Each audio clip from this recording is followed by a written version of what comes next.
નમસ્કાર and welcome to the fourth session of precis writing. આજના આપણા સેશનને આપણે બે પાર્ટમાં ડિવાઈડ કરીશું, 4.1 એન્ડ 4.2. કેમ સર? કેમ કે બે અલગ અલગ કન્સેપ્ટ્સ આપણે શીખવાના છીએ. કયા કયા? એક કન્સેપ્ટ જે 4.2માં છે, જે ટાઇટલ બિલ્ડિંગ. ટાઇટલ બિલ્ડિંગની અંદર એમ તો આપણે દર વખતે દરેક લેક્ચરમાં સાથે સાથે શીખીએ છીએ.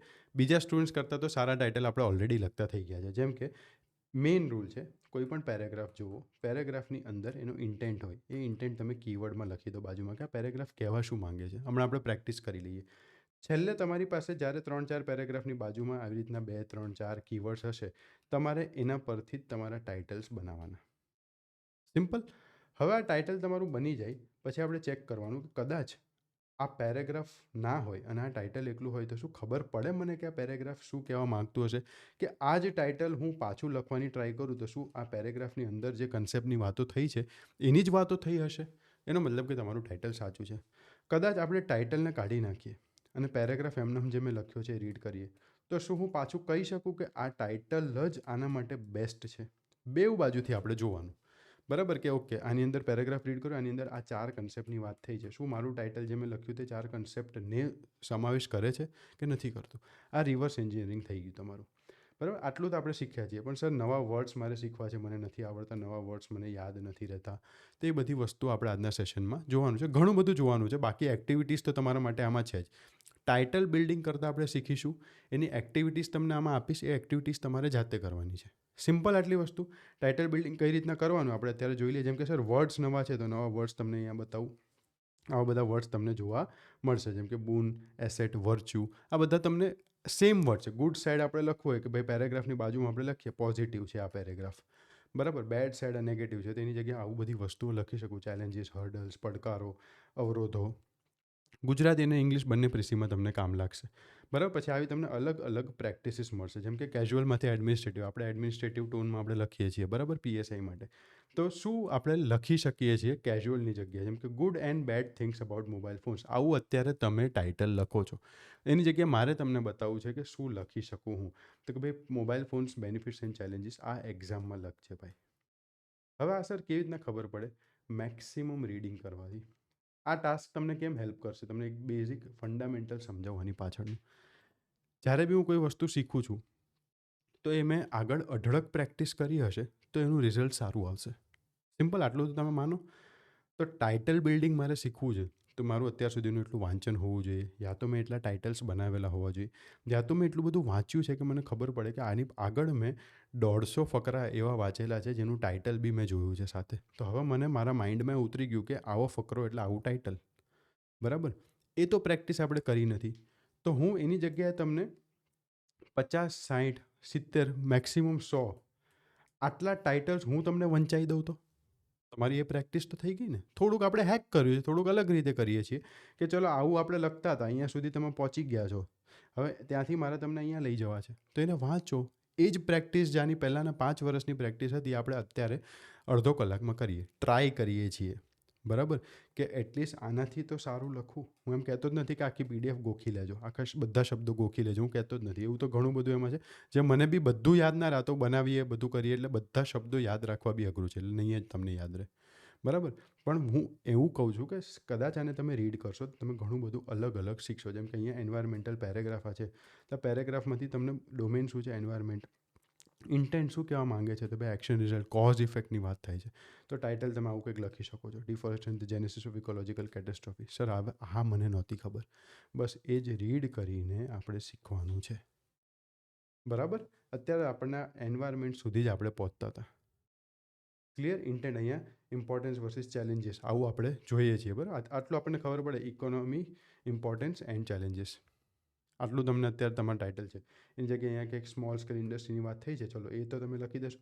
Economic significance and growth hurdles. Economic significance શું છે એનું, ગ્રોથમાં હર્ડલ શું છે, આ આપણે જોવાનું છે. આ જ્યારે રીડ જેટલું વધારે કરશો એટલું વધારે તમને ખબર પડશે. આ પીડીએફ હું તમને આપી દઈશ, મોસ્ટલી રીડિંગ બેઝ પીડીએફ છે. જેમ તમારો લેક્ચર પતે એમ તમારે આ પીડીએફ રીડ કરવાની. જેટલા લોકો લખે એટલું વધારે સારું, બરાબર. જેની પાસે ટાઈમ છે, પણ એવું ના કરતા. રીડિંગ હું શું કરવા કહું દરેક લેક્ચરમાં. આ મારો ચોથો લેક્ચર છે આપણો પ્રીસી રાઇટિંગનો, બરાબર, 4th લેક્ચર.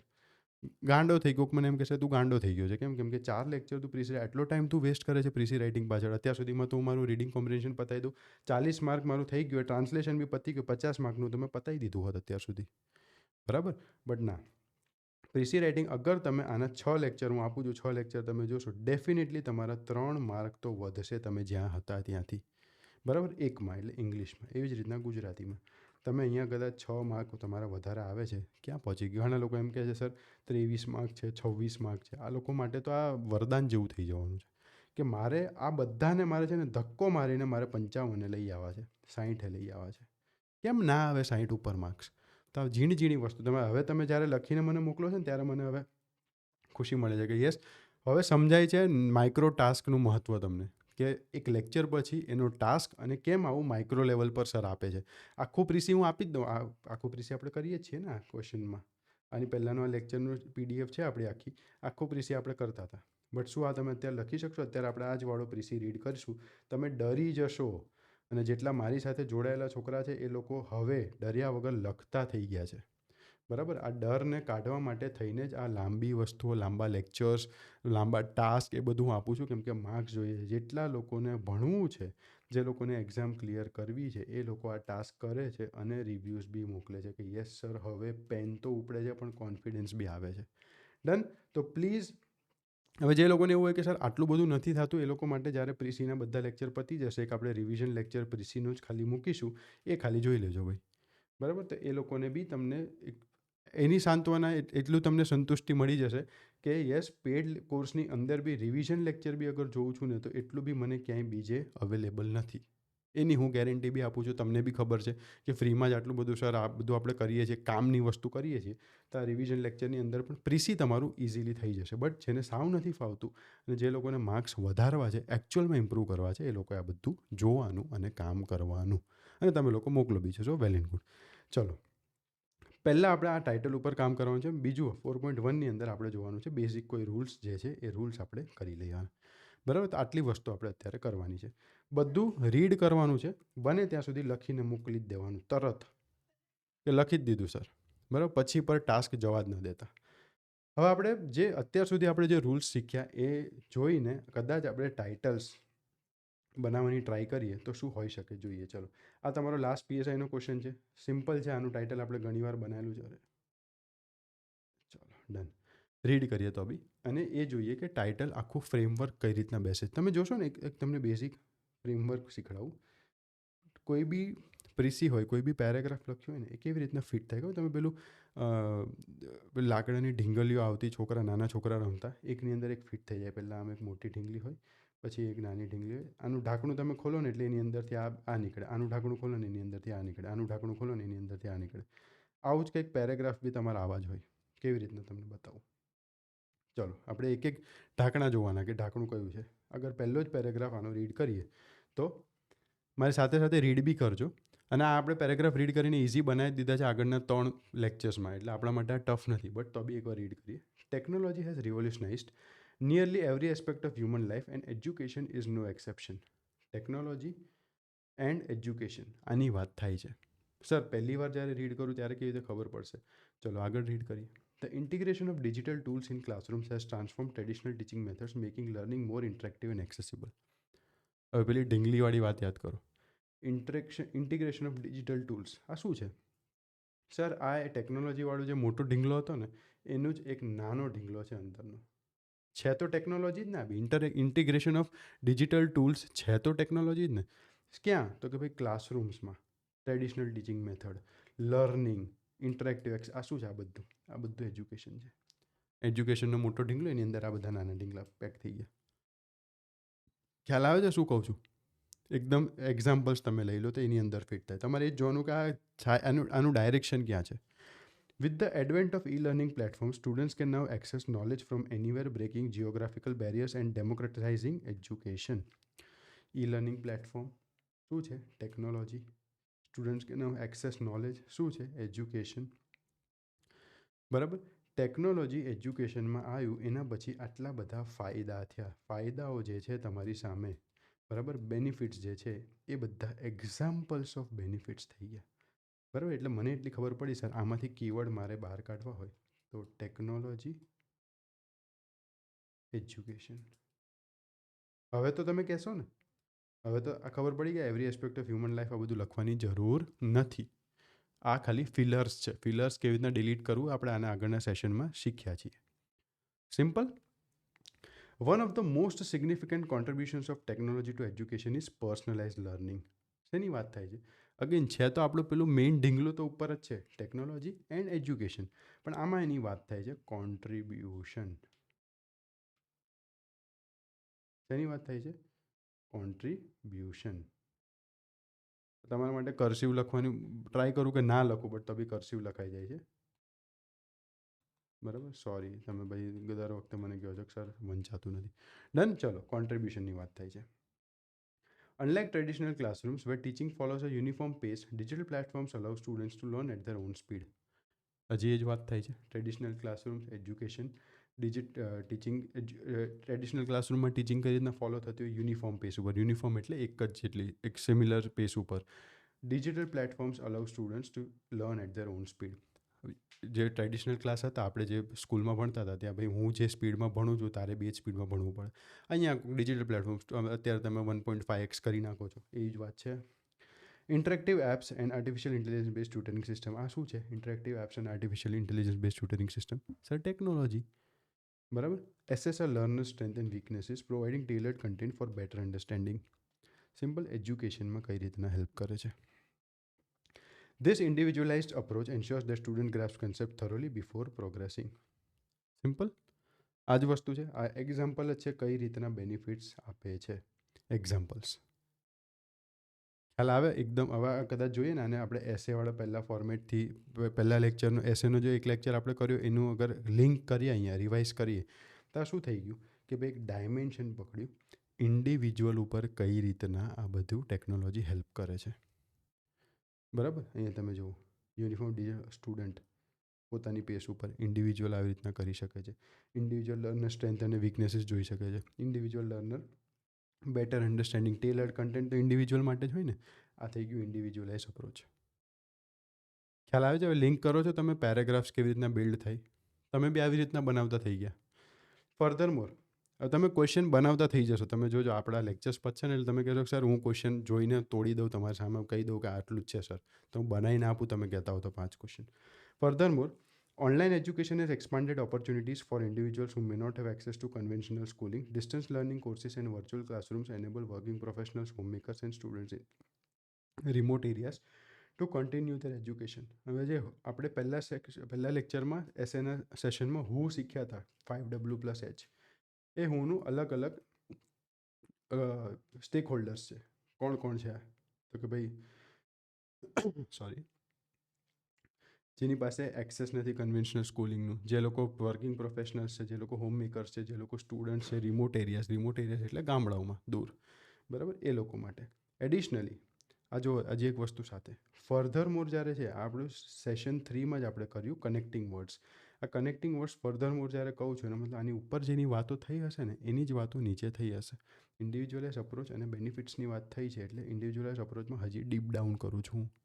તમે સમજો આ વસ્તુને. તમને અહીંયા જ ખબર પડી છે. ફર્ધર મોર કીધું છે ઇન્ડિવિજ્યુઅલી કઈ રીતના વધારે આપણે જઈ શકીએ અને બેનિફિટ્સ કઈ રીતના કરી શકીએ. તો તમે જુઓ એના પછી આ જ છે. બરાબર. Additionally, recorded lectures and online resources help students revisit complex topics, reinforcing their understanding. એ જ વાત થઈ. એડિશનલી આમાં જ હું એડ કરું છું. બરાબર. આની ઉપર જ હું એડ કરું છું વસ્તુઓ. ચલો. ડિસ્પાઇટ ધીઝ એડવાન્ટેજીસ, સર હવે ડિસ્પાઇટ ધીઝ એડવાન્ટેજીસની વાત કરીએ. આવી આટલી એડવાન્ટેજીસ છતાં, એટલે અહીંયા સર નેગેટિવ કંઈક લાગે છે આ પેરેગ્રાફમાં. Technology and education comes with challenges. Done. આવી ગઈ ચેલેન્જીસ તમારા સામે. Excessive screen time can negatively impact students' health, leading to issues like eye strain and reduced physical activities. Examples of challenges બધા. ફર્ધરમોર, સર અહીંયા બી ફર્ધરમોર હતું, અહીંયા બી ફર્ધરમોર છે. શું કીધું હતું? ફર્ધરમોરની ઉપર શેની વાત કરે છે? અહીંયા નેગેટિવ ઇમ્પેક્ટની વાત કરે છે, ચેલેન્જીસની વાત કરે છે. તો સર આના પછી બી ચેલેન્જીસ જ હશે. Reliance on digital tools may diminish critical thinking and interpersonal skills as face-to-face interactions become limited. Simple. Moreover, આ મોરઓવર સર કેની વાત કરતા હશે? તો અહીંયા ચેલેન્જીસની વાત થાય છે, તો આ મોરઓવર બી ચેલેન્જીસની જ વાત કરતું હશે. The digital divide remains a significant concern as not all students have access to devices and a stable internet connection. Done. એટલે કે એક પેરેગ્રાફ સર ચેલેન્જીસનો મળે છે, બે પેરેગ્રાફ મને કોન્ટ્રીબ્યુશનનો મળે છે, અને પહેલા પેરેગ્રાફમાં શું શું બેનિફિટ છે શું, એટલે ઇન શોર્ટ 3 પેરેગ્રાફ મને ટેકનોલોજી એજ્યુકેશન ફાયદા, એક પેરેગ્રાફમાં મને challenges. Technology has undeniably improved the education system by making learning more engaging, flexible, and inclusive. However, its implementation must be balanced with traditional teaching method to ensure holistic development. એટલે balance view. બરાબર. લાસ્ટમાં શું કીધું છે? So that the benefits of technology education accessible to all. Positive કીધું છે. બરાબર. Accessible to all છે. જે બી અહીંયા હું ચેલેન્જીસની વાત મેં કરી છે સર, એને તમે બેલેન્સ ખાલી કરી દેજો. બાકી ટેકનોલોજી ઇન એજ્યુકેશન હોવું જ જોઈએ એવી વાત આ પેરેગ્રાફ કહેવા માંગે છે. ખબર પડી ગઈ એટલી? બહુ બેઝિક છે. તો ડાયરેક્ટ મેં લખી દીધું ટેકનોલોજી ઇન એજ્યુકેશન. બરાબર. Benefits and challenges. આ તો મારા માટે સર સિમ્પલ હતું. ખ્યાલ આવે?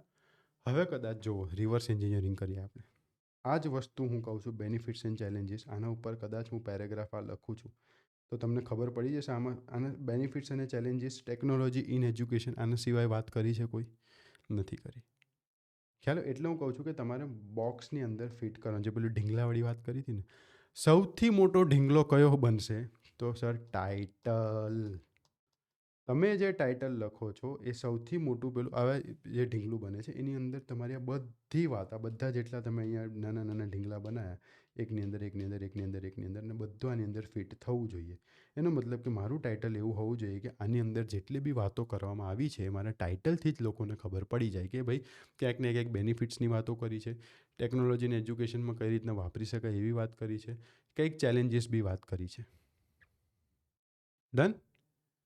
ક્લિયર? Technology in education. હવે ઘણા લોકો આમાં પ્રોઝ એન્ડ કોન્સ લખે. પ્રોઝ એન્ડ કોન્સ નહીં આવે. સમજ પડે છે? કોન્સ નથી, કોઈ નેગેટિવ વસ્તુઓ નથી કીધી, ચેલેન્જીસ કીધી છે કે જેને આપણે ટેકલ કરી શકીએ છીએ. પડકારો કે ભાઈ આ સોલ્વ કરી શકું છું, સોલ્વ કરજો તમે આને. ખ્યાલ આવે છે હવે? સૌથી મોટું જે આનું બોક્સ હશે એ આ હશે. આની અંદર આ બધી વાતો બાબતો ફિટ થવી જોઈએ તો તમારું ટાઇટલ બેસ્ટ છે, તો તમને માર્ક્સ મળશે. સિમ્પલ. આ વસ્તુઓ તમને કદાચ ચેટ જીપીટી નહીં શીખડાવે, આ વસ્તુ તમને જેમિની નહીં શીખડાવી શકે કે આનું પાછળનું માઇન્ડસેટ શું હોય છે, ઇન્ટેન્શન શું હોય છે. આ વસ્તુ તમને કોઈ lectures I don't know, but તમે જશો જ્યાં સુધી તમે જોયું હશે ત્યાં સુધી તમને ખબર છે કે આ રીતે વસ્તુ શીખવી જરૂરી છે, અને હજી સુધી આપણે ગુજરાતમાં આવી રીતના કોઈ તમને શીખડાવતું નથી. આઈ વોન્ટ કે તમે શીખો અને આજ પછી તમને આમાં પ્રોબ્લેમ ના આવે. અને સોરી ફોર ધીસ, થોડાક મને લીટા ને બધું કરવાની આદત છે. ડન. ચલો નેક્સ્ટ પેરેગ્રાફ આ જોઈએ આપણે. ખબર પડતી ગઈ ને હવે કઈ રીતના મારે ટાઇટલ ફોર્મ કરવાનું છે? આ છે પીઆઈનો આપણો ક્વેશ્ચન, અને આપણે આખો રીડ આની પહેલાં નથી કર્યો ક્યારે, બરાબર? અને જ્યારે જ્યારે લેક્ચરમાં જરૂર પડતી ગઈ ત્યારે ત્યારે આપણે આને લીધેલો છે આ પેરેગ્રાફને. પણ આપણે પીવાયક્યુ જ છે, પોલીસ ઇન્સ્પેક્ટરની એક્ઝામમાં આવી ગયેલો છે, એટલે પીએસઆઈથી થોડુંક ટફ બી હોઈ શકે, બટ ટફ હોય એ જ મજા આવશે. આ સોલ્વ કરો, આને તોડીએ આપણે. આ પેરેગ્રાફ તમે કોઈ તમારા ફ્રેન્ડને આપજો કે સર આ ભાઈ તો આ પેરેગ્રાફ મને બતાવી ગયા, આમાં તને શું ખબર પડે છે, અને પછી આપણે જોઈએ આ પેરેગ્રાફ હું કઈ રીતના તમારી સામે મૂકું છું, ને આજ પછી તમારે કઈ રીતના જોવાના છે પેરેગ્રાફ્સને. ક્લિયર? ચલો એ જ સેમ પાછી પ્રોસેસ રીડ કરીએ. Environmental pollution is the unfavorable alteration of our surroundings wholly or largely as a byproduct of man's action through direct or indirect effects of the changes in the energy pattern, radiation levels, and chemical and physical constitution and abundance of organisms. આને આપણે lecture 2માં જ કદાચ જોયું હતું કે ભાઈ simple એક જ સેન્ટેન્સમાં મારે લખવું હોય, environmental pollution is caused by. તમારે લેક્ચર આખો જોવો પડશે અગર તમે આ નથી સમજ્યા તો. Men's action. કેમ કે બાકી બધી વસ્તુ ડાયરેક્ટ ઇનડાયરેક્ટ ઇફેક્ટ આ એક્ઝામ્પલ્સ છે મેન્સ એક્શનના. આ મેન્સની એક્શનના એક્ઝામ્પલ્સ છે, કઈ રીતના men's action environmental pollution cause કરે છે. બધા એક્ઝામ્પલ્સ હું પ્રીસીમાં નહીં લખું, બટ એટલું આમાંથી મેં કહી દીધું, environmental pollution is caused by man's action. Done. ચલો એન્વાયરમેન્ટલ પોલ્યુશન પાછું, એટલે હવે મને સર આમાં મારે એન્વાયરમેન્ટલ પોલ્યુશન લખી લેવું જોઈએ. હવે એન્વાયરમેન્ટલ પોલ્યુશન પર વાતો થાય છે. Is a global problem and is common two both developed as well as developing countries. Again read કરો તમે, જ્યારે એક્ટિવ રીડ કરશો ત્યારે ખબર પડશે. અહીંયા ગ્લોબલ કીધું છે અને અહીંયા developed as well as developing countries કીધું છે. અગર કન્ટ્રીઝ જોઈએ, દુનિયામાં બે ટાઈપની જ કન્ટ્રીઝ છે, એક છે ડેવલપ્ડ અને એક છે ડેવલપિંગ. તો આ ગ્લોબલ થઈ ગયું ને, તો આ developed as well as developing countries બે અલગ અલગ વાર લખવાની જરૂર છે ના. પ્રિસી જાણી જોઈને આવા તમને મૂકવામાં આવે છે તમારી સામે. Which attract the attention of human beings. Human બિંગની બી ઉપર વાત કરીએ આપણે. For its severe long term consequences. બરાબર, વાત કરીએ એટલે હ્યુમન બિંગ જે મેન્સ એક્શન છે એની વાતો કરી છે આપણે. તો એ વસ્તુ પાછી આવી જ ગઈ છે. ખાલી અહીંયા આવશે ગ્લોબલ. ગ્લોબલ પ્રોબ્લેમ અમારો એક કીવર્ડ સર મને મળી ગયું. Environmental pollution, man's action, global problem. અમારા કીવર્ડ્સ મને ઇમ્પોર્ટન્ટ મળે છે. બરાબર. The decline in environmental quality as a consequence of pollution is evidenced by loss of vegetation, biological diversity, excessive amounts of harmful chemicals in the ambient atmosphere and in food grains, and growing risk of environmental accidents and threats of life support system. Threats to life support system. હવે આની અંદર આટલા બધા examples આપીને તમને ડરાઈ દે છે. તમારે એટલું જ જોવાનું છે કે ભાઈ કન્સિક્વન્સ ઓફ પોલ્યુશન એટલે એન્વાયરમેન્ટલ ડિગ્રેડેશન, ડિક્લાઇન છે. આ તમને વસ્તુ કીધી છે. અહીંયા તમને ખાલી કન્સિક્વન્સીસ આપેલી છે કે શું થાય છે, એન્વાયરમેન્ટલ ક્વોલિટી કઈ રીતના ઘટે છે, એની વસ્તુઓ તમને જોવા મળે છે. ખ્યાલ આવે છે શું કહું છું? Harmful chemical in ambient atmosphere તમને જોવા મળે છે. ફૂડ ગ્રેન્સમાં તમને જોવા મળે છે. એન્વાયરમેન્ટલ એક્સિડન્ટ્સ ગ્રોઈંગલી થાય છે. જેમ એન્વાયરમેન્ટલ એક્સિડન્ટ્સ એટલે આ ફોરેસ્ટ ફાયર ને બધું થાય છે. Threats to life support system. Pollution is viewed from different angles by different people. આટલું તમને ખબર પડી ગઈ સિમ્પલ, કઈ રીતના બ્રેકડાઉન કરીએ છીએ આપણે. આ બધા બોક્સીસમાં જ ફિટ થાય છે. એન્વાયરમેન્ટલ પોલ્યુશનના બોક્સમાં ફિટ થાય છે બધું. બરાબર. Pollution is viewed by different angles from different angles by different people, but is commonly agreed to be the outcome of urban, industrial, and technological revolution and rapacious and speedy exploitation of natural resources, increased rate of exchange of matter and energy, and ever increasing industrial waste, urban affluence, and consumer goods. Sir, આ તો environmental પોલ્યુશનની કંઈક definition મને લાગે છે જોવા. બરાબર, ચલો આગળ જોઈએ. હજી તમને જ્યારે બી ના ખબર પડે એક સેન્ટેન્સ આગળ વધો. Singh has defined pollution in a very simple manner. અહીંયા શું કીધું છે? Pollution is viewed from different angle by different people. બધા લોકો દ્વારા અલગ અલગ એંગલથી જોવામાં આવે છે. એ પણ એક કોમનલી એગ્રીડ શું છે અગર ડેફિનેશન હોય તો આ છે. બરાબર, એક કોમનલી એગ્રીડ ડેફિનેશનની વાત કરીએ છીએ. હવે અહીંયા સિંગે બી કંઈક ડેફિનેશન આપી છે. Disequilibrium condition from equilibrium condition in any system. Okay, સિંગે આવું કીધું છે. ઘણા બધા લોકો પેલું કહે છે.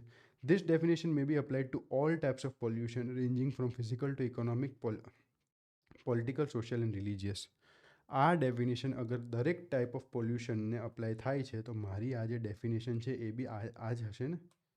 ખ્યાલ આવે છે શું કહું છું? આનું મોટું બોક્સ, કદાચ આ ડેફિનેશનનું મોટું બોક્સ જોઈએ, મોટો ઢીંગલો, તો આ હશે આ ડેફિનેશન આવાળી. Disequilibrium condition from equilibrium condition. તો એનો મતલબ કે આ બધી વસ્તુઓ અને તમે જોવા જશો ને તો છે બી increase rate of exchange of matter and energy.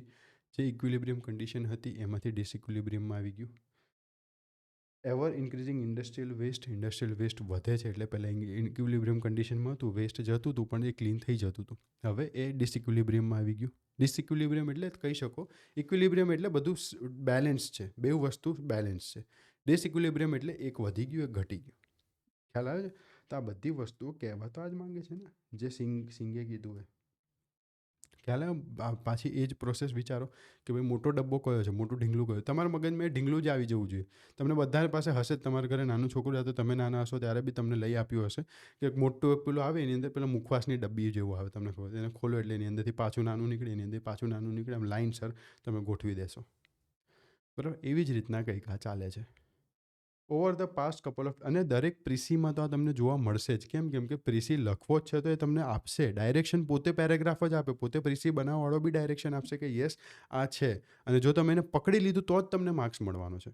તો તમને ખબર પડે છે કે એ શું માંગે છે તમારી પાસેથી. આ માંગે છે. Over the past couple of decades, various sources of pollution were identified that altered the composition of water, air and soil of the environment. Again, environmental pollution ની જ વાત કરે છે ને કે ભાઈ એર સોઇલ એન્ડ વોટર છે શું? એન્વાયરમેન્ટ. બરાબર. અલગ અલગ સોર્સિસ ઓફ પોલ્યુશન મળ્યા છે લાસ્ટ કપલ ઓફ ડેકેડ્સમાં, પાસ્ટ કપલ ઓફ ડેકેડ્સમાં. કપલ ઓફ ડેકેડ્સ એટલે કપલ એટલે એવું કહી શકે. કપલ કોઈ બી હોય એટલે આપણે એને બે ગણીએ. કપલ ઓફ ડેકેડ્સ એટલે થોડાક કપલ ઓફ ડેકેડ્સ, એટલે 4 કપલ ઓફ ડેકેડ્સ કહીએ એટલે ભાઈ 8 ડેકેડ. 5 કપલ ઓફ ડેકેડ્સ કહીએ એટલે 10 ડેકેડ. એટલે તમારે આવી રીતના થોડીક સંખ્યાઓની વાત કરવી હોય, બરાબર, 1 થી 99ની અંદર તમારે બેઝિકલી કદાચ 1 થી 50ની અંદર કે તો આપણે કહી શકીએ over the couple of decades, over the couple of this. બરાબર. The substance that cause pollution are known as pollutants. Again, pollution કોણ કોઝ કરે છે? તો કે ભાઈ પોલ્યુટન્ટ્સ. ખાલી એક બેઝિક ડેફિનેશનની વાત કરીએ છીએ કે ભાઈ આપણે કોઈ વસ્તુ પર વાત કરતા હોઈએ તો શું કહીએ કે ભાઈ આ આવું છે, આના લીધે થાય છે, તો પોલ્યુટન્ટ્સ પોલ્યુશનને કરે છે. A pollutant can be any chemical or geochemical substance, biological organism or product or physical substance that is released intentionally or inadvertently by man into the environment with actual or potential adverse, harmful, unpleasant or inconvenient effects. ઇફેક્ટ્સની વાત કરે છે, ખરાબ effect. આ બધી example છે. ઇનએડવર્ટન્ટલી, ઇનકન્વિનિયન્ટ, intentionally, આ બધી વસ્તુઓ મેન્સ એક્શન, એની વાત અહીંયા મેં કરી લીધી. સર આ મોટું બોક્સ યાદ આવે છે હવે? Man's action. બરાબર. આ બધા તો બાકી એક્ઝામ્પલ્સ છે. ડન.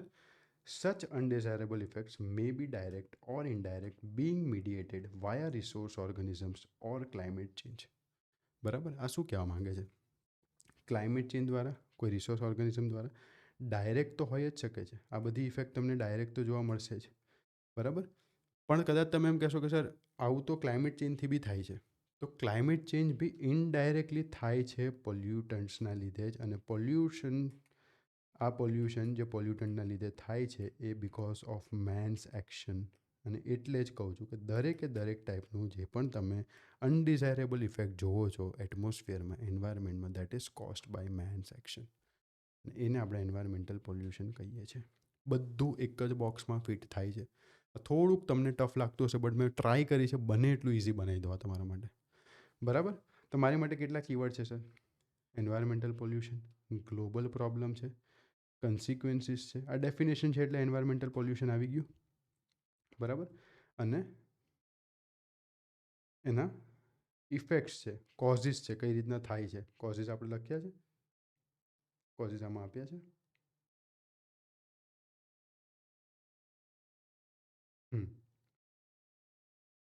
કઈ રીતના થાય, આઉટકમ ઓફ કોઝિસ.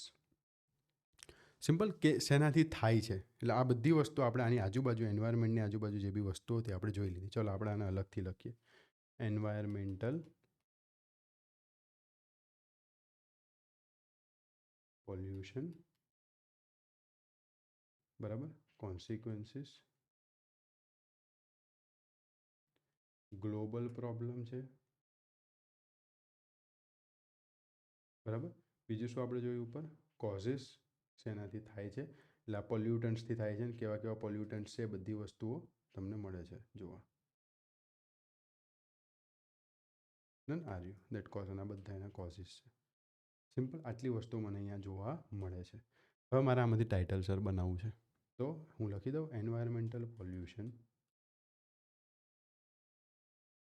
સર તમે મેન સેક્શન નથી લખ્યું, કહું તમને એવું મગજમાં આવતું હશે અને નથી આવતું તો લેક્ચર પાછો જોજો.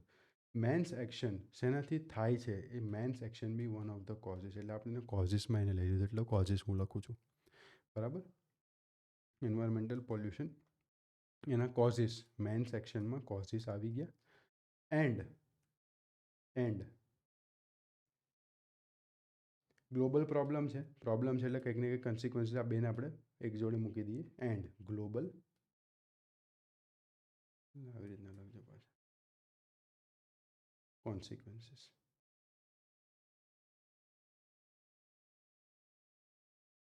Simple title. હવે તમે એક્ઝામમાં સર આટલો બધો ટાઈમ ના, આટલો તો હું તમારી સામે બધું રીડ કરું છું, આ બધું અંડરલાઇન કરું, એક વસ્તુ સમજાવું, એટલે એક્ઝામમાં આટલો ટાઈમ તો લાગવો જ ના જોઈએ. સિમ્પલ જ છે. જ્યારે તમે એક કામ ચાલુ કરશો એટલે બધું જોડે જોડે થતું જશે. તમે કીવર્ડ અંડરલાઇન કરશો, તમે બાજુની વસ્તુ જે ડિલીટ કરવાની પહેલાં ડિલીટ કરી દેશો. સ્ટેપ 1થી લઈને બધું જે લેક્ચરમાં કીધું એટલું કરવાનું. જે સામેવાળો તમારા પ્રિસીમાં જોવા માંગે છે એ જ એને દેખાશે. હવે તમને ખ્યાલ આવે છે શું કહું છું? આવા સર મારે વર્ડ શીખવા હોય તો એના માટે હું તમને અત્યારે એક PDF આપું છું. PDF તમારે રીડ કરી લેવાની, એની અંદરના ટાસ્ક તમારે જોઈ લેવાના. ડન. સિમ્પલ. હવે લાગે છે કે યસ ડિકોન્સ્ટ્રક્ટ થાય છે મારાથી, કોઈ પણ પ્રીસી જ્યારે જોઉં છું હું એને તોડી શકું છું, હવે મને ખ્યાલ આવે છે. બરાબર. આની અંદર જે વર્ડ્સ ને બધી વસ્તુઓ છે તો હું તમારા માટે આ બધું આપી દઈશ હમણાં. તમારે ખાલી રીડ કરવાનું રહેશે. અલગ અલગ પ્રીસીમાં કઈ રીતના તમે શું લખી શકો છો. હવે સમજો કે words for necessity and solutions, અનિવાર્યતા અને ઉકેલ. આવા વર્ડ્સ હોય તેની જગ્યાએ તમે કેવા વર્ડ્સ યુઝ કરી શકો છો. યાદ બધા નથી રાખવાના, પણ વાંચો. બરાબર. Reforms, framework, intervention, optimisation, advocacy, vision, અને સાથે ગુજરાતી બી તમે વાંચો. તમારી વોકેબ ડેવલપ થઈ ગઈ પહેલાં. આટલું તો તમને ક્યાંય ના મળે. ચલો. ઇમ્પરેટિવ, પ્રેરેક્વિઝિટ. હવે એવી જ રીતના કદાચ words for core essence and virtue, તો ક્વિન્ટેસેન્સ. હવે આ તમને કદાચ સત્વ હજી યાદ નથી રહેતું, તો essence, bedrock, cornerstone, probity, integrity, ethics, spirit, virtue, ideal. આવા વર્ડ્સ તો યાદ રહેશે ને. સિદ્ધાંત, ટેનેટ. આ ટેનેટ વર્ડ તમે લખો એટલે સામાન્ય ખબર પડે કે આને અલગ આવડે છે ઇંગ્લિશ. ટેનેટ તો કોઈ ના લખે જ્યારે બી સિદ્ધાંતોની વાત કરતા હોઈએ ત્યારે, બધામાં નહીં. પછી એક્સરસાઇઝ તમને અલગ અલગ મળશે કે ભાઈ કદાચ કોઈ પેરેગ્રાફની સમરી આવી હોય કે text analysing the pros of free trade but the danger it poses to local small businesses. Free trade આપણે ખોલી દઈએ અત્યારે, જે ગ્લોબલ ચાલે છે ને કે ભાઈ ટ્રેડ ખોલો, ઇન્ડિયા અને યુએસ અત્યારે ટ્રેડ બધા તમે કરો. યુએસ એમ કહે છે કે ભાઈ અમને બધો ટ્રેડ કરવા દો. આપણે કીધું ના, અમે અમારું ફાર્મિંગ ને પોલ્ટ્રીને બધું અલગ રાખીએ છીએ. અગર ફ્રી ટ્રેડ થાય તો જે લોકલ બિઝનેસીસને જે પ્રોબ્લેમ આવે છે, ડેન્જર આવે છે, એના પર અગર કોઈ પેરેગ્રાફ તમને આપ્યો હોય તો તમે શું લખશો એના ટાઇટલમાં. તો તમે અત્યારે free trade is global business today આવું લખતા હો છો, પણ એનો answer free trade, economic expansion versus local displacement.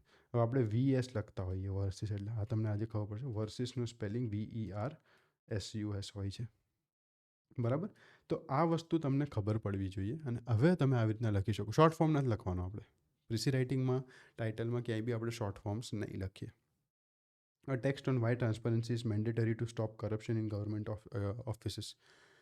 Transparency કેમ જરૂરી છે કરપ્શન રોકવા માટે ગવર્મેન્ટ ઓફિસીસમાં. તો એડમિનિસ્ટ્રેટિવ ટ્રાન્સપેરન્સી. કેમ કે ગવર્મેન્ટ ઓફિસ છે એટલે administrative transparency the prerequisite for curbing corruption. Curbing એટલે રોકવા માટે, કર્બ કરવું, રોકવું. પ્રીરિક્વિઝિટ એટલે પહેલાંથી જરૂરી વસ્તુ, પ્રેરેક્વિઝિટ. ખ્યાલ. આવું તમે જ્યારે રીડ કરશો, આવી રીતના સમજશો, ત્યારે તમે ઓટોમેટિકલી, જે મેં તમને કીધું ને કે આની પહેલાંના 5-7 વર્ષની એક્સરસાઇઝ જે હતી એ હું કઈ રીતના ફૂલફિલ કરું, તો હું ક્યાંક ને ક્યાંક ટ્રાય કરું છું દરેક સ્ટેપ ઉપર. તમે જોજો આ કઈ રીતના થાય છે. તમે જ્યારે ગણિત શીખો છો તો તમે એવું નહીં થાય કે 10મા ધોરણમાં જે ગણિત આવ્યું અચાનક જ કંઈક અલગ આવી ગયું, અચાનક જ તમને ટ્રિગ્નોમેટ્રી આવી ગયું. નહીં, તમને 9મા ધોરણમાં ક્યાંક ને ક્યાંક સાઇન કોસ થોડુંક શીખડાયું હશે. તમને થોડુંક કહેવામાં આવે કે ભાઈ સાઇન 60 એટલે શું, સાઇન 30 એટલે શું, સાઇનનું ટેબલ તમને આખું જે ટ્રિગ્નોમેટ્રીનું ટેબલ હોય યાદ કરાવે. નેક્સ્ટ સ્ટેન્ડર્ડમાં એના ઉપર એડઅપ કરે, નેક્સ્ટ સ્ટેન્ડર્ડમાં એના ઉપર એડઅપ કરે. એવી રીતના 5-6 વર્ષ આખા થાય એટલે તમે એક જે કન્સેપ્ટ શીખો છો કે ભાઈ તમે પછી ડેરિવેટિવને, ઇન્ટિગ્રેશન ને આ બધું તમે શીખતા થઈ ગયા. બરાબર. આ તમે એક 8-10 વર્ષની મહેનત ઉપર તમે શીખો છો. એક સ્ટેપને ધીરે ધીરે આગળ વધારવામાં આવે. આની અંદર અગર 10 સ્ટેપ હોય છે તો 10 સ્ટેપની અંદર પ્લસ માઇનસ બી હોય ને, તો એ તમને પહેલાં ધોરણથી શીખવાડવામાં આવે કે ભાઈ તું છેલ્લે અહીંયા પહોંચ. એ જ રીતના રાઇટિંગમાં બી આ પ્રોસેસ, જે મેન્ટલી પ્રોસેસ હોય છે કે ભાઈ અત્યાર સુધી કોઈનું બહુ સારું રાઇટિંગ છે તો એનું વાંચન બહુ હતું, એણે ક્યાંક ને ક્યાંક બહુ બધું જોયું છે, કદાચ ઇંગ્લિશ સારું છે તો ઇંગ્લિશ વિડીયોઝ, ઇંગ્લિશમાં મૂવીઝ, વેબ સિરીઝ બહુ જોવે છે, તો એના પાસે વોકેબ ને બધું ડેવલપ થયું. એક પછી તમારી સાથે ડેવલપમેન્ટ થતું જાય. આપણે આનું ધ્યાન રાખ્યું નહોતું. એ એક સ્ટેપ તોડીને તમારા માટે આવી રીતના એક્ટિવિટીની અંદર મૂકું છું કે યસ આ કર, કે જેથી જે આગળના જે 5-7 વર્ષની તારી પ્રેક્ટિસ હતી એ હું તને અહીંયા કરાવી દઉં. બરાબર. તમે આખો સમજો કે કેટલા છે, 10 છે અહીંયા. હવે આ 10 ફકરાનો આ તમે એકચ્યુઅલી શું થઈ ગયું કે 10 ફકરાના તમે અલગ અલગ ટાઇટલ બનાવતા થઈ ગયા. તમે 10 ફકરા રીડ કર્યા, એનું સમરી તમે કર્યું અને પછી એનું ટાઇટલ તમે લખ્યું. આ તમારું એટલીસ્ટ 2-2.5 કલાકનું કામ હોય એ આપણે કરી દીધું 10 મિનિટની અંદર, 15 મિનિટની અંદર. ખ્યાલ આવે છે શું કહું છું? એટલે કહું છું કે તોડીને શીખવાનું ઇમ્પોર્ટન્સ આટલું બધું છે અને સાથે એક્ઝામમાં માર્ક્સ અપાવશે. મહેનત જેને કરવી છે એ લોકોએ આ જ કરવું પડશે. જેને નથી ફાવતું, જે લોકો કહે છે કે સર મારા 22 માર્ક આવ્યા અને 30 માર્ક આવ્યા, તો ક્યાંથી વધારશું? હું એમ કહું છું કે આવે જ કેવી રીતના? 50 માર્ક તો તમારી સામે છે. 2 પ્રીસી 20 mark, 2 reading comprehension 20 mark, 10 mark translation યાર. એના સિવાય રિપોર્ટ, તમે ખાલી રિપોર્ટ અને લેટરમાં ફોર્મેટ બી સરખું લખીને આવો છો તો બી તમને માર્ક્સ મળે છે સારા. એ 20 માર્કમાંથી બી તમને 8-10 માર્ક તો આરામથી ખેંચી લેશો તમે. બરાબર? 40 માર્ક તો તમારા પાર થાય જ છે. એસેમાં તમે કાંઈક તો લખો છો. એસેમાં તમે કાંઈક બી લખશો તો બી તમને 7-8 માર્ક આપશે એ લોકો. કે ભાઈ ઓકે, આખો એસે એણે લખવાની ટ્રાય કરી છે છોકરાએ, કોઈ ભૂલ નથી. તો ક્યાંક ને ક્યાંક આપણે કોર કન્સેપ્ટમાં ભૂલ ખાઈએ છીએ. આ જે વસ્તુ ઉપર મેં 50 કીધી ને, ત્યાં તમે પાછળ પડો છો. કે આ 50માંથી જે મેક્સિમમ માર્ક્સ આવવા જોતા હતા ને, એ નથી આવતા. તમે બધા એસેની પાછળ પડી ગયા છો. કે એસે સૌથી સારો લખવા છે. ગ્રુપમાં એસેનું ટોપિક મૂકો ને એટલે છોકરાઓ લખવાની બહુ ટ્રાય કરે. ChatGPTમાં જઈને ખબર પડી જાય આપણને કે સર આ ChatGPTમાં લખેલું છે. લખો છો, very good, well and good, but એની પાછળની પ્રોસેસ શીખો. એવું મારે જાતે લખવું હોય તો કઈ રીતના લખી શકું, એવા કીવર્ડ્સ મારે જાતે અન્ડરસ્ટેન્ડ કરવા હોય, જનરેટ કરવા હોય તો કઈ રીતના કરી શકું. ખ્યાલ આવે છે શું કહું છું? આ જ બધી વસ્તુઓ કરવાની છે. આની PDF તમને આપણા ગ્રુપમાં હું નાખી દઈશ, અને આપણા અહીંયા પણ એપ્લિકેશનમાં બી તમને દેખાશે. ત્યાંથી તમે એક્સેસ કરી શકો. જે તમારા ક્લાસના ગ્રુપ્સ બન્યા છે પેઇડ સ્ટુડન્ટ્સના, એના ગ્રુપ્સમાં તમને આ બધી PDF બી મળતી જશે. તમને કદાચ કોઈ વસ્તુ નથી મળતી તો તમારે મેસેજ કરવાનો, જેથી આપણે ગ્રુપમાં પાછું એને ફોરવર્ડ કરી શકીએ. અને બીજું ઘણા બધા બેનિફિટ્સ ગ્રુપની અંદર તમારે લખવાનું થશે, ત્યારે હું કહીશ કે હવે એસે આમાં લખીને મોકલે. બધી વસ્તુ આપણે ત્યાં જોવાની છે. ડન? ચલો, ફર્સ્ટ પર્સન રિમૂવ. બીજું જે 4.1ની વાત થઈ હતી એ આપણે જોઈએ. એના રૂલ્સ છે થોડાક, કે આપણે ફર્સ્ટ પર્સનમાં નહીં લખીએ. હંમેશા આપણે થર્ડ પર્સનમાં લખીશું. બરાબર? ઓથર એમ કહેતું હોય કે ભાઈ વી મસ્ટ પ્રોટેક્ટ ટ્રીઝ, એવી રીતના તમને લખ્યું હોય પ્રીસીની અંદર, તો આપણે ટ્રીઝ મસ્ટ બી પ્રોટેક્ટેડ એવું આપણામાં હોય. આપણા પ્રીસીમાં એવું લખ્યું હશે. I should, we must, we should, એ આપણે નહીં લખીએ. મેટાટોક્સ. મેટાટોક્સ એટલે વાતોની વાત. કે ભાઈ writer expresses according to the author, આવી વસ્તુ આપણે નહીં લખીએ. ડાયરેક્ટલી એની ફેક્ટ લખીશું. ડન? ઇનડાયરેક્ટ સ્પીચ અગર આવું તમને આપે, Hemil said pollution is disequilibrium, હું પ્રીસીમાં લખીશ Hemin defined pollution as disequilibrium. આ છે પેલું સિંગવાળું.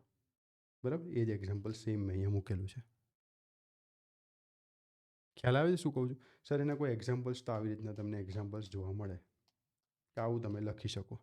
The author tells us that, આપણે લખવાનું નહીં, લખ્યું સ્ટેટ ધ ફેક્ટ ડાયરેક્ટલી, સીધું જ હકીકત જણાવો. ડન?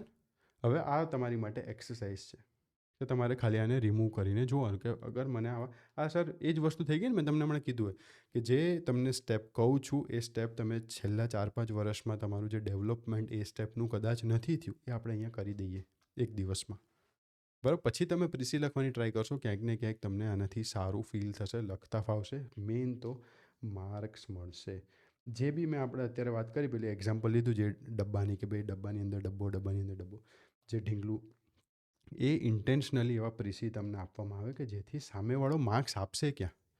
હું કહીશ કઈ રીતના કે ભાઈ આનો પ્રીસી સારો છે ને આનો પ્રીસી ખરાબ છે, બેવે સરખું લખ્યું છે તો બેવે એક્ઝામ્પલ્સને સ્પેલિંગ્સને બધું આપ્યું છે, આ કર્યું, બરાબર, ડિલીટ કર્યા છે એક્ઝામ્પલ્સ, સ્પેલિંગ સરખા છે, ત્યારે હું કહીશ કે જો આ પ્રીસીની અંદર આ વસ્તુ, આનું રિપીટેશન છે, આ છોકરાએ નહોતું લખવાનું, આ વસ્તુ આણે લખવાનું હતું, ત્યારે હું એને જસ્ટિફાઈ કરી શકીશ. અને એટલે જ પ્રીસી એવી રીતના બનાવવામાં આવે. તમે તમારું ગુજરાતીનો પ્રીસી જોશો તો એ બી એવી રીતના જ છે. અને આપણે એનું એક્ઝામ્પલ યુટ્યુબમાં બી એનો વિડીયો ચડેલો છે, તમે જોશો તો, કે ભાઈ ગુજરાતી પ્રીસી કઈ રીતના સોલ્યુશન કરવાનું છે આપણે, જે લાસ્ટ PYQ 2025નું હતું હોય. બરાબર? ડન? ચલો, તો આગળ આપણે જોઈએ. આ બધું તમને ઇનડાયરેક્ટ બહુ ઇઝી ફેક્ટ્સ, બહુ એક્સરસાઇઝીસ છે, તમને મજા આવશે કરવાની. તમારે રીડ કરવાનું છે, બને ત્યાં સુધી પ્લીઝ લખજો. બરાબર? તો જેથી તમને આ, જેમ કે ડોન્ટ વેસ્ટ વોટર, તો ઓફિસર ઇન્સ્ટ્રક્ટેડ, તો officer prohibited water wastage. Prohibition, આવા વર્ડ્સ તમને શીખવા મળશે. હું એવું નથી કહેતો કે જ્યારે બી વેસ્ટ આવે તો તમે પ્રોહિબિશન યુઝ કરજો, વર્ડ્સ યુઝ કરજો, ના. ઓફિસર જ્યારે બી ઇન્સ્ટ્રક્ટ કરે છે તો ઓફિસર શું કરે, એના પર બંધ લગાવે કે ભાઈ ઓકે વોટર વેસ્ટ ના થવું જોઈએ, ઇન્સ્ટ્રક્શન આપે છે, ત્યારે હું કહીશ કે પ્રોહિબિશન લગાવ્યું એણે. ડન? આટલી વસ્તુ ખબર પડી? સિમ્પલ છે બધું. પ્લીઝ પ્લીઝ પ્લીઝ એક્સરસાઇઝ જે બી આપું છું એ પ્રેક્ટિસ કરીને તમે મોકલો. હું હજી કહું છું, આ બધા સ્ટેપ્સનું જે વેલ્યુ છે તમને, જે લોકો લખે છે, મારી પાસે આટલા બધા સ્ટુડન્ટ્સ છે પણ બધા લોકો હજી નથી લખતા. બધા લોકો રીડ કરે છે, મેસેજ જેને આવે છે કે સર લખી લીધું, આ લખીને ફોટોસ પાડીને PDF બનાવીને મોકલે છે, ત્યારે જે એના પછીના જે મેસેજ છે સેટિસ્ફેક્શનવાળા, કે સર હવે લાગે છે કે આ વસ્તુ મારાથી થશે અને હવે હું રાઈટ ડાયરેક્શનમાં છું. બરાબર? તો પ્લીઝ આ વસ્તુનું ધ્યાન રાખો, લખો અને એક એક વસ્તુ તમે મોકલતા જાઓ. પ્રીસી રાઇટિંગમાં આપણો આ સેશન 4 છે. કદાચ હજી 2 સેશન બીજા હું લઈશ પ્રીસી રાઇટિંગ કમ્પ્લીટ કરવા માટે, અને એના પછી બહુ બધા સેશન આપણે લેશું પ્રીસી આખા લખવા માટે. કે ચલો હવે આપણે આખો પ્રીસી લખીએ. બરાબર? એવી રીતના આપણે 5-7 પ્રીસી આપણે સોલ્વ બી કરીશું. ક્લાસની અંદર બી હોમવર્ક બી આપણને અઢળક મળશે, મોડલ આન્સર બી તમને મળશે કે યસ આ મોડલ આન્સર છે, આ છે, તે લખો તમે. ચલો ચાલુ થઈ જાઓ. Simple, done. બટ જેટલું મળે છે એટલું પ્લીઝ કરતા જાઓ, બહુ મજા આવશે. એને માર્ક્સ મળશે. હું એમ કહું છું કે જે લોકો કદાચ ગયા વખતે 20 માર્કને એટલા માર્ક્સની કમ્પ્લેન કરતા હતા, આ વખતે એ લોકોને કદાચ 60એ પહોંચવું છે, તો આપણે 60 માર્ક્સ એને લઈ આવશું. ઓકે, ચલો મળીએ નેક્સ્ટ લેક્ચરમાં. જય હિન્દ, જય ભારત. કંઈ પણ ઇસ્યુ હોય તો આપણા ફોન નંબર પર મેસેજ જે બી છે તમે તમારો રોલ નંબર સાથે કહેજો કે સર મારો રોલ નંબર છે, મને આ વસ્તુ આમાં આટલી આ ખબર ના પડી, જરાક મને ખબર પાડશો. નેક્સ્ટ લેક્ચરમાં હું એ ડાઉટ તમારું ક્લિયર કરી દઈશ. બરાબર? પણ જે ડાઉટ્સ રેલેવન્ટ હોય, બહુ બધાને તો આપણે ફોનમાં જ ફોન કરીને યા તો મેસેજ કરીને બી આપણે કહી દઈએ છીએ કે યસ આમાં તમે આ ધ્યાન રાખો, આમાં તમે આ ધ્યાન રાખો. જે લોકો આખું, હવે થાય શું છે કે કોઈક છોકરો આખો એસે લખીને મને મોકલે છે કે સર આ તમે મને કહો ને આમાં શું ઇશ્યુ છે. એક તો પહેલાં આપણે ચેક આમાં નથી કરતા, બરાબર? પણ તો બી હું ટ્રાય કરું છું, કેમ કે જે શીખવાનું છે હજી બાકી છે. તો જેટલું શીખી લીધું એની અંદર તમારે કહેવાનું કે સર આની અંદર આ વસ્તુ મને આવી રીતના થોડુંક સમજાવો ને. ક્લિયર? કેમ કે જ્યારે એસે રાઇટિંગ આપણે ચાલુ કરશું તો એસે રાઇટિંગ ઓલમોસ્ટ તમે જે લખો છો એ શિફ્ટ થઈ જશે. બધું જે વિચારો છો એનું પેરાડાઇમ બધા શિફ્ટ થશે કે યસ આવી રીતના લખવાના છે. પછી તમને ઓટોમેટિકલી બધું ખબર પડવા મળશે જે તમારી પાસે અત્યારે ડાઉટના ફોર્મમાં છે. બટ આઈ વોન્ટ કે જે વસ્તુ જે રીતના ચાલે છે, પહેલાં આપણે આને કમ્પ્લીટ કરીએ. પહેલાં 50 માર્ક આપણા ક્લિયર કરી દઈએ આપણે, કેમ કે ઇઝીલી એમાં માર્ક્સ મળે છે. પ્રીસી, રીડિંગ કોમ્પ્રિહેન્શન અને એક ટ્રાન્સલેશન, આ બે છે. બાકી પેલી બે વસ્તુ ફોર્મેટની વાત છે, લેટર અને રિપોર્ટ. આ ફોર્મેટની વાત છે. આની અંદર ઇનોવેશન, આની અંદર બહુ મલ્ટી ડાયમેન્શનલ નહીં. ફોર્મેટ સરખા છે, સ્પેલિંગ મિસ્ટેક્સ નથી, એની પાસે માર્ક્સ કાપવા માટેના કોઈ પોઈન્ટ નથી, એટલે તમને માર્ક્સ મળશે. બરાબર? મેં એ બી જોયું છે કે ભાઈ અડધું પેજ ખાલી હોય ને એને બી લેટર રાઇટિંગમાં સારા માર્ક્સ મળ્યા હોય, GPSCમાં ઇવન. બરાબર? જેણે આખું ભરીને લખ્યું છે ને એને બી માર્ક્સ કપાય છે. કેમ કે ભાઈ બે સ્પેલિંગ મિસ્ટેક સામે જ દેખાઈ ગઈ, ફોર્મેટમાં ભૂલ છે, તો એ લોકો અહીંયા સર્કલ કરી દે આમ સ્પેલિંગ્સમાં, ચલો કાપવાનો મોકો મળી ગયો. તો આ વસ્તુ જે માઇન્ડસેટથી જાય છે એ રીતના એને બી ફોલો કરો. વ્યવસ્થિત રીતે 60 ઉપર માર્ક મારે લાવવા છે, એ જ માઇન્ડસેટથી, એ જ મેન્ટાલિટીથી આપણે ઓપરેટ કરવાનું છે આખો કોર્સ. ડન? ચલો મળીએ. જય હિન્દ, જય ભારત નેક્સ્ટ લેક્ચરમાં.